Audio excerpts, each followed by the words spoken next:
ඉතින් කොහොමද හැමෝම හොඳින් නේද? අපිට නම් ඉතින් දැන් සමයක ඇවිල්ලා තියෙන්නේ. මේ පාර නම් ඉතින් මදි නොකියන්න අපිට රස්නේ නම් තියෙනවා. මේ වෙනකොට ඉතින් අපේ දුවලගේ ඉස්කෝලේ නම් නිවාඩු දීලා තියෙන්නේ. දැන් ඉතින් ඒගොල්ලන්ට මාස 3ක් මෙහෙ නිවාඩු. පුතාට නම් තාම ඉතින් ඉස්කෝලේ තියෙනවා. මේ මල් වලින් තමයි ඉතින් මේ දවස්වල පාක් එකම වැහිලා තියෙන්නේ. මේවත් ඉතින් තව ටික දවසකින් කපලා දායි. ඉතින් දුවට මේ දවස්වල නිවාඩු දීලා තියෙන හින්දා එයත් එක්ක ඇවිල්ලා චුට්ටක් පාක් එකේ ඉඳලා තමයි අපි ගෙදර යන්නේ. ඉතින් මේ දවස්වල අපිට දවල් කාලය තමයි වැඩි.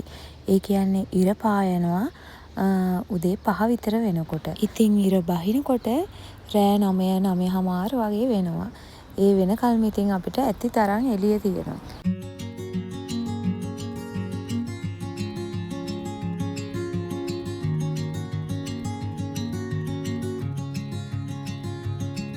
උදේට තියෙන ඉතින් එකම රාජකාරිය තමයි මෙයාව එක්කගෙන ඉස්කෝලේ යන එක. මේ ඉතින් මම බස් එකේ මෙයාවත් එක්කගෙන ඉස්කෝලේ යන ගමන්. ඉතින් අද වෙනකොට නම් පුතාගේ ඉස්කෝලේත් නිවාඩු දීලා තියෙන්නේ.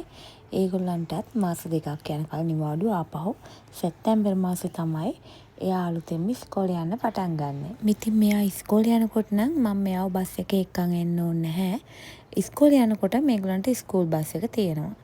මෙයාව ඉතින් ඉස්කෝලේට දාලා ඔන්න මම මෙයාත් එක්ක ආව පොඩ්ඩක් පාක් එකට. ඊට පස්සේ ඉතින් අද අපි පොඩ්ඩක් ගෙදරට ගිහිල්ලා අපේ හස්බන්ඩ් එක පොඩි ගමනක් යන්න තමයි හදන්නේ. එයා නම් වැඩ කරන ගමන් තමයි ඉන්නේ.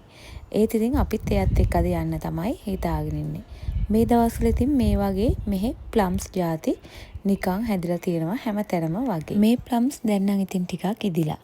අමුවට තියෙනකොට ඉතින් චුට්ටක් අච්චාරු හදන්නත් පුළුවන්. හස්බන්ඩ් ඉතින් දන්නවනේ අපි ඒවට ආසයි කියලා. ඉතින් දැක්කම නවත්තලා කඩලා දෙනවා.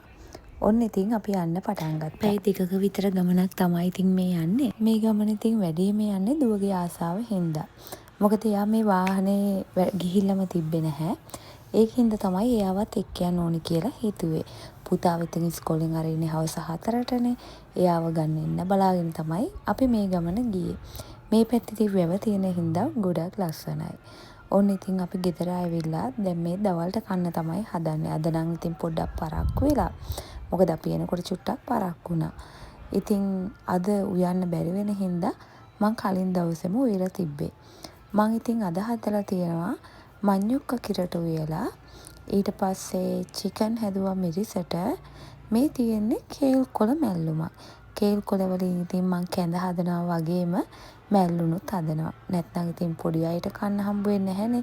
ඒගොල්ලෝ මොකද කැඳ බොන්න එච්චර කැමැත්තක් නැති හින්දා. මේ වීඩියෝ එක ගන්න සිකුරාදා දවසක හින්දා මං හිතුවා පහුවදාට කන්න කප් කේක් ටිකක් හදන්න ඕනේ කියලා. මොකද හෙට දවසේ ඉතින් මේගොල්ලෝ ගෙදර ඉන්නවා කියන්නේ කෑම ජාතිම හොයනවා. ඉතින් මේක තමයි මම ලේසියෙන්ම කප් කේක් හදන රෙසිපි එක. මේකට අවශ්‍ය දේවල් ටික මම ලියලා දාන්නම්. ඉතින් මේක මම හදන්නේ අද කලර්ස් 3ක් මික්ස් කරලා. ඒතකොට ඉතින් දකින්නකොටත් ආසයිනේ. මේක තමයි මම ලේසියෙන්ම හදන රෙසිපි එක. ඉතින් මම මේ ස්කේල් එක උඩම තියාගෙන මේ කේක් එක හදන්නේ බර සමාන කරගන්න කියලා. ඒ වුණාට ඉතින් ඒ වැඩේ නම් හරියන්නේ නැහැ. හරිම කරදරයි. කේක් ටිකත් හදලා ඉවරයි. හැබැයි ඉතින් මේක හෙට කන්න හැදුවට අද අපේ පොඩි එක්කෙනා ආවට පස්සේ මේ ටික දැක්කහම එයාට ඉතින් අනිවාර්යෙන් එකක් කාලා රහ බලන්නම ඕනේ. ඔය පෙන්නන්න බාන්න අපිට.